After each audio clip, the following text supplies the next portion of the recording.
आणि या महाराष्ट्रासाठी दोन छत्रपती घडवणाऱ्या राजमाता राष्ट्रमाता माँसाहेब जिजाऊ, ज्यांनी मुरदाड झालेल्या मनात नवसंजीवनी निर्माण केली, वांजोट्या जमिनीवर नव अंकुर फुलवले, रयतेच्या मनात क्रांतीची ज्योत निर्माण केली आणि गुलामगिरीच्या साखळदंडांना तहस-नहस करून टाकले. ते नीतिवंत, न्यायवंत, यशवंत, कीर्तिवंत राजे छत्रपती शिवाजी महाराज, ज्याने आपल्या पराक्रमाने इतिहासालाही आश्चर्यचकित केले, ज्याने आपल्या विद्वतेने प्रकांड पंडितांचीही भंबेरी उडवली, आपले मरण पाठीशी बांधून एकाच वेळी 9 शत्रूंना जेरीस आणले. ते महापराक्रमी, परमप्रतापी युवराज छत्रपती संभाजीराजे. समता, स्वातंत्र्य आणि बंधुभाव या तिन्ही तत्वांवर नितांत भरोसा ठेवून सामाजिक विषमतेच्या विरोधात आवाज उठविणारे क्रांती सूर्य महात्मा ज्योतिराव फुले. आसवांचे अंगार केले, पंखांनी आभाळ पेलले, जीर्ण रूढींचे पहाड फोडून विद्रोहाचे सुरुंग पेरले. अशी ती ज्ञान माऊली, समतेची सावली, विद्येची खरी देवता क्रांती ज्योती सावित्रीमाई फुले. आरक्षणाशिवाय बहुजनांचा उत्कर्ष होणे नाही, यासाठी आरक्षण ही संकल्पना सर्वप्रथम सत्यात उतरविणारे लोकराजे राजश्री शाहू महाराज. तुमच्याकडे 2 नाणी असतील तर एका नाण्याची भाकर घ्या आणि एका नाण्याचे पुस्तक घ्या. भाकर तुम्हाला जगवेल तर पुस्तक जगण्याची कला शिकवेल. हा उत्कर्षाचा महासंदेश सांगून ज्यांनी या भारत देशात रक्ताचा एक थेंबही न सांडता नवी क्रांती घडवून आणली, ते विश्वरत्न, भारतरत्न डॉक्टर बाबासाहेब आंबेडकर. तसेच ज्यांनी ज्यांनी इतिहासात क्रांती केली, एक नवा विचार पेरला, त्या सर्व क्रांतिकारी महामातांना, महामानवांना प्रथमतः विनम्र अभिवादन. शेती मातीत राबणाऱ्या माझ्या तमाम कष्टवंत शेतकरी मायबापांना आणि डोळ्यात तेल घालून सीमेवर जागता पहारा देणाऱ्या वीर जवान बांधवांना माझी मानवंदना. आणि समोर उपस्थित जिजाऊ सावित्रीच्या लेकींना, शिवछत्रपतींच्या मर्द मावळ्यांना, शंभूराजांच्या छाव्यांना आणि माझ्या तमाम मराठा बांधवांना माझा सप्रेम जय जिजाऊ. 16व्या शतकात हा विस्कटलेला मराठा समाज जिजाऊ माँसाहेबांनी एकतेच्या वज्रमुठीत बांधला आणि शिवरायांच्या कर्तृत्वानं इथल्या रयतेचं, शेतकऱ्यांचं, कष्टकऱ्यांचं स्वराज्य उभं राहिलं. मोगली जुलमी सत्ताधीशांच्या विरोधात प्राणाची बाजी लावून या महाराष्ट्राच्या मातीला मान, सन्मान आणि स्वाभिमान मिळवून दिला तो मराठ्यांनी. कायम जेव्हा जेव्हा अत्याचार होतो तेव्हा तेव्हा छातीचा कोट करून संरक्षणासाठी खडा ढाकतो तो म्हणजे मराठा. नंतरच्या काळात 150 वर्ष इंग्रजांनी या देशावर राज्य केलं. इंग्रजांची ही जुलमी व्यवस्था भूमिपुत्रांना धुडकवून लावली आणि खऱ्या अर्थानं या मायभूमीला स्वातंत्र्य मिळवून दिलं. या स्वतंत्र भारतासाठी डॉक्टर बाबासाहेब आंबेडकरांनी राज्यघटना बहाल केली. राज्यघटनेत प्रत्येकाला समान हक्क, समान न्याय, दर्जाची आणि संधीची समानता बहाल केली. मराठा समाजालाही त्यांचे हक्क, अधिकार बहाल केले. परंतु काही हेतू परस्पर लोकांनी जाणून बुजून काना मात्रा वेलांटी स्वल्पविरामचा घोळ घालून हा मराठा समाज आरक्षणापासून वंचित ठेवला. ही अन्यायाची आग कायम समाजामध्ये खदखदत होती आणि याच वेळेला सर्वात अगोदर अण्णासाहेब पाटील यांनी मराठा आरक्षणाचा लढा उभारला आणि यातच त्यांनाही आपले प्राण गमवावे लागले.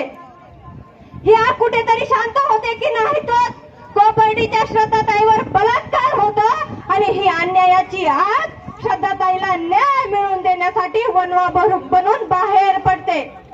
संपूर्ण महाराष्ट्रात अथंग महासागराचे मराठा मोर्चे उसळू लागतात. 58 मोर्चे मराठ्यांनी काढले. 50 पेक्षा जास्त बांधवांना आपल्या प्राणाचं बलिदान द्यावं लागलं.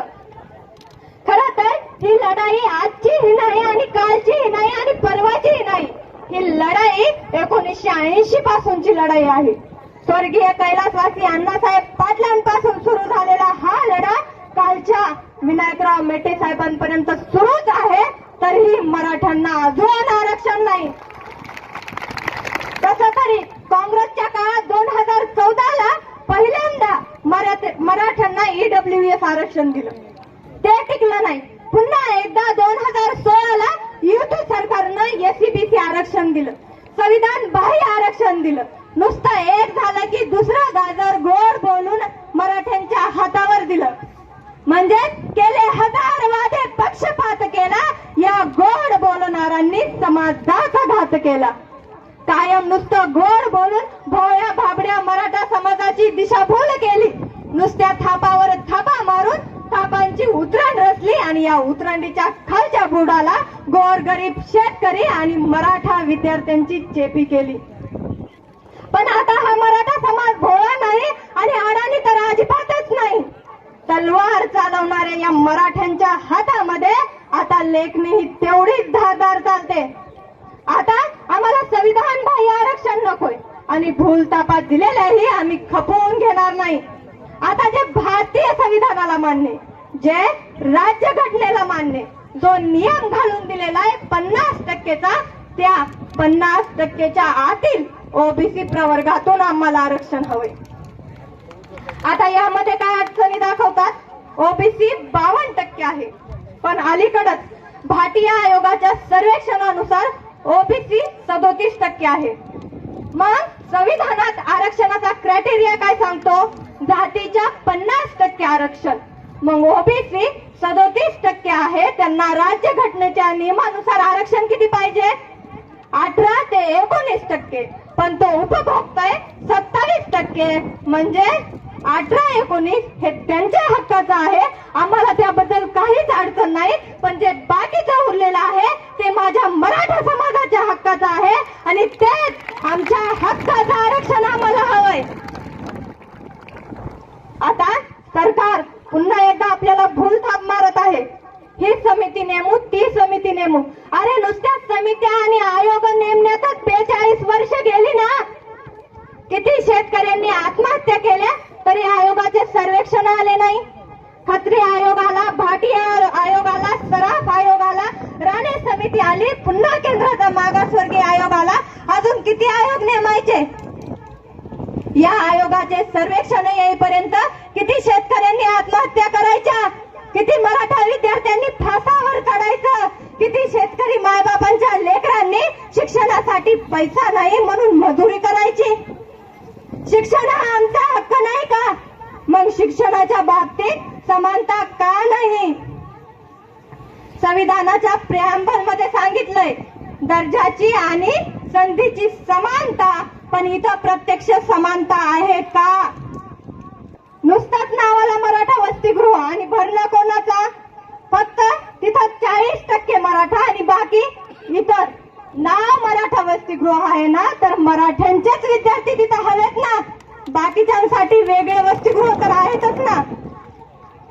कायम मराठा समाजानं इतरांना सामावून घेतलं आहे आणि आता इतरांची वेळ आहे मराठा समाजाला सामावून घेण्याची.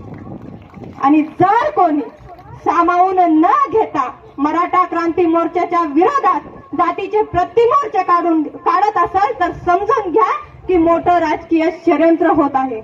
आणि हे षड्यंत्र हाणून पाडण्यासाठी माझ्या पश्चिम महाराष्ट्रातील मराठा कुणबी बांधवांनो आणि विदर्भातील कुणबी मराठा बांधवांनो, आपण एकच आहोत. आपला रोटीपेटी व्यवहार आहे आणि हीच खरी वेळ आहे आपली एकता दाखवण्याची. आता तुम्ही सुद्धा मराठा क्रांती मोर्चाला सपोर्ट म्हणून प्रतिमोर्चे काढा आणि या आमच्या मराठ्यांना, या आमच्या कुणब्यांना, या आमच्या भावांना आमच्यामध्ये घ्या ही मागणी करा. कारण आता मराठा आरक्षणाचा एकमेव पर्याय उरलाय आणि तो म्हणजे ओबीसीकरण. आणि जे ओबीसी मधून आरक्षण मागतात तेच आपले आहेत, नाहीतर बाकीचे सगळे हम नकटे तुम नकटे सब नकटो का मेला, उसमें एक ऊंची नाक वाला वो भी उसका चेला. ही तर परिस्थिती आज आपली झाली. अहो, आज तुम्हाला वाटत असेल आदिलशाही गेली, निजामशाही गेली, कुतुबशाही गेली, पण या शाह्या कुठं गेल्या नाहीत. यांची फक्त नावं बदलली आणि पक्ष झाले. अजेंडा मात्र तोच सरंजामशाहीचा. यांच्यामध्ये काही आपले सरदार आहेतच ना. काल परवाच एक बेनं आपलंच आहे पण फुळका तिकडला. हे म्हणलं मराठ्यांची झोळी ब्राह्मणांनी भरली.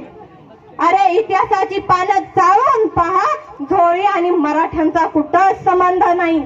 तुकाराम महाराज सुद्धा म्हणतात, बरे झाले देवा कुणबी केले, आणि तेच कुणब्याचे तुकाराम महाराज म्हणतात, भिक्षा पात्र अवलंबने, जळोजीचे जिने लाजिरवाने.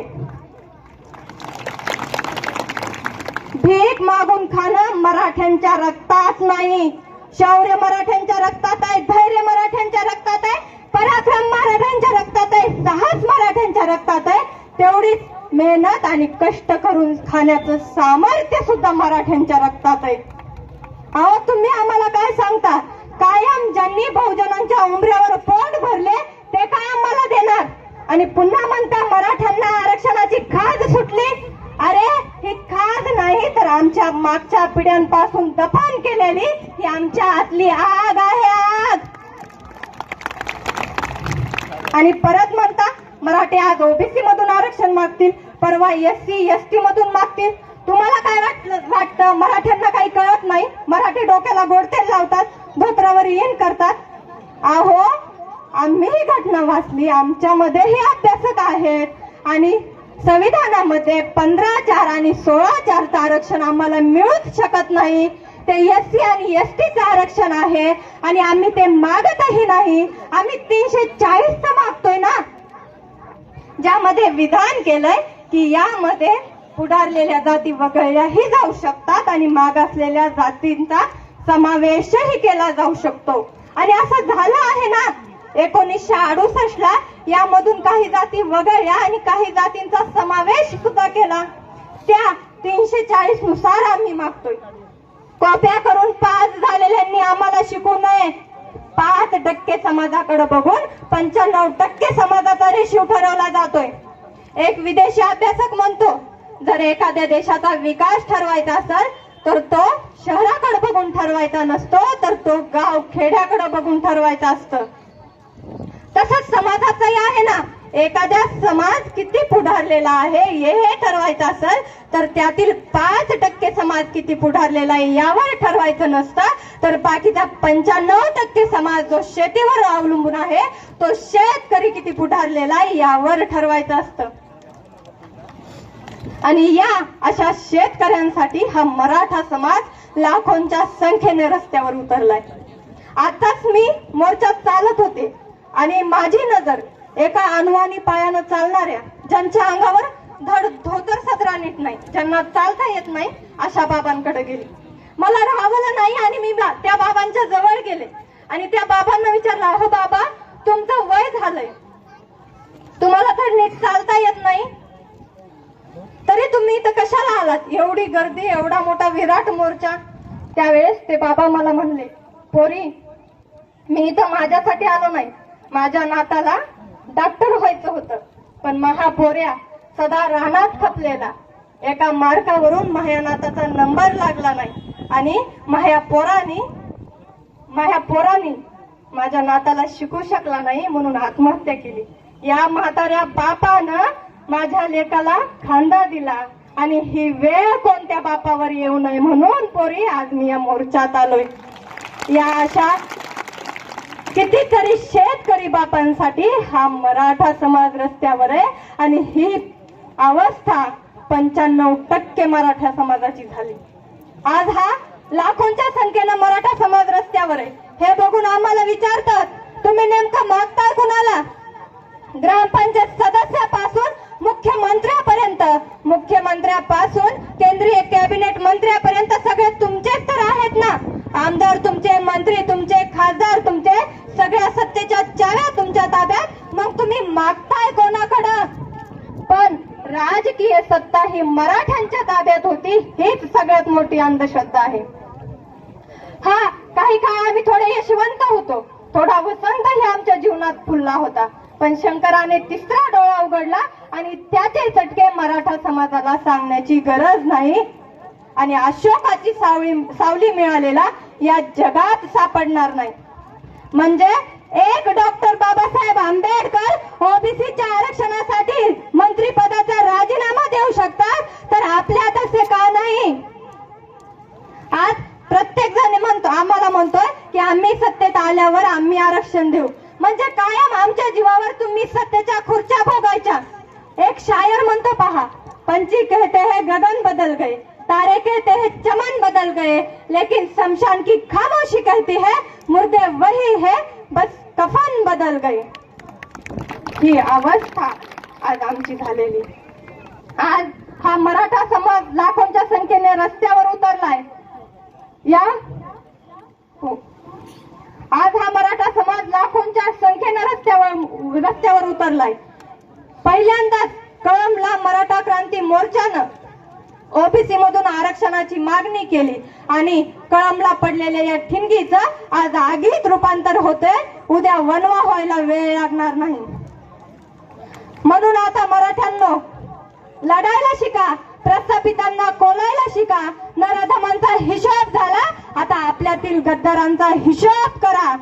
हे महाराष्ट्र भिकाला लावतील आणि असं हे जाहीर स्टेटमेंट करतात आणि लोक खाली बसून टाळ्या वाजवतात.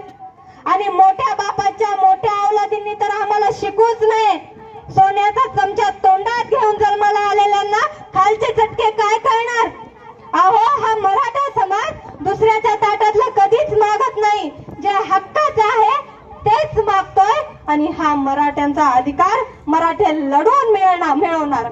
आणि या लाखो मराठा समाजाच्या वतीनं मी इशारा करते की आता जर तुम्ही या गोर गरीब मराठ्यांचा आवाज ऐकला नाही तर मराठ्यांच्या रोषाला सामोरे जायला तयार व्हा.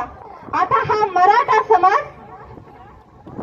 मराठा क्रांती मोर्चाच्या रूपानं भीष्म प्रतिज्ञा करून रस्त्यावर उतरलाय. या गोर गरीब मराठ्यांचा जर तुम्ही आवाज ऐकला नाही तर सरकार आघाडीचं असो, बिघाडीचं असो, होगाडीचं असो, नाही तर आणखी कोणाचंही असो, आम्हाला काही घेणं देणं नाही. आम्ही कोणाचीही गय केली जाणार नाही. कारण दिल्लीच्या तख्तालाही हादरे देणारी मराठ्यांची औलाद आहे. म्हणून आता तख्त बदल देंगे, ताज बदल देंगे, सियासत तो क्या चीज है, पूरा इतिहास बदल देंगे. हे आपण मराठे आहोत. बोला, एक मराठा, एक मराठा. अरे, दिल्लीच्या तख्ताला हादरे देणारा मराठ्यांचा आवाज असा, जो दौर है दुनिया का उस दौर से बोलो. भैरव का इलाका है, जरा जोर से बोलो. एक मराठा, एक मराठा. छत्रपती शिवाजी महाराज की जय जिजाऊ.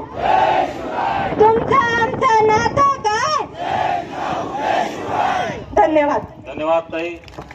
आता संयोजन समितीच्या वतीने तहसीलदार साहेबांना इथं आमंत्रित केलेलं आहे. तहसीलदार साहेब येऊन सगळ्यात शेवटचं आणि मला खात्री आहे जे धगधग